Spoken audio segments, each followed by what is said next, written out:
रहा है सावन का महीना, तो यहाँ पर वृक्षारोपण का कार्यक्रम है। इससे आगे भी 500 से अधिक वृक्षों के रोपण का कार्यक्रम है। हरेला ये हमारे पर्यावरण प्रेम का और पर्यावरण संरक्षण का पर्व है, जो घरों की चार दीवारी से बाहर निकला है।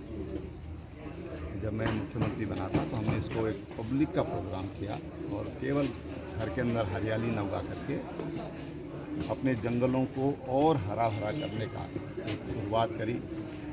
उसमें नदियों के पुनर्जनन की, रिस्पना और कोसी जो कुमाऊँ की नदियां हैं और देहरादून की रिस्पना नदी है, उसके लिए नाम दिया गया रिस्पना से ऋषिपर्णा, यानी कि जब वो ऋषिपर्णा उसका प्राचीन नाम है, जब 12 महीने उसमें पानी रहता था, उसको पुनर्जनन उसका किया जाए, उस नदी को फिर हरा भरा किया जाए, उसमें 12 महीने पानी रहे, ये संकल्पना के साथ ये अभियान शुरू किया गया। ये जो वृक्षारोपण का कार्यक्रम है, ये प्रकृति को संरक्षण के लिए, पर्यावरण के संरक्षण के लिए, संवर्धन के लिए आज यहाँ पर पहले यज्ञ किया गया। यज्ञ को हमारे संस्कृति में ईश्वर स्वरूप माना गया है, ईश्वर का स्वरूप माना गया है।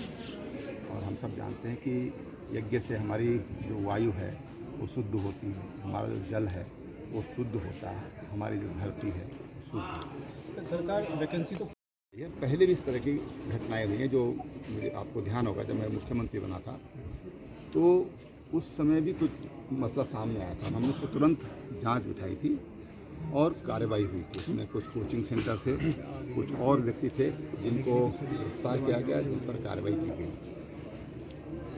देखिए, एक यूपी में बहुत पहले इस तरह की घटना हुई थी और ये देखने में आ रहा है जहाँ पर भी ये इस तरह के आयोग उनमें जो राज्य सरकारों ने बनाया उसमें कहीं ना कहीं झोल है, कहीं ना कहीं कोई कमी है।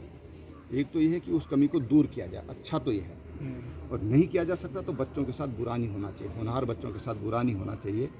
ऐसे लोग जो शॉर्टकट से पैसे के बल पर उनकी नौकरी ले लेते हैं, उनकी नौकरी खा जाते हैं, अगर देशी भाषा में हम कहें तो कदापि उचित नहीं है। मैंने ये कहा था कि इस आयोग पर इसको रहना चाहिए या नहीं रखना चाहिए, इस पर भी सरकार विचार कर सकती है।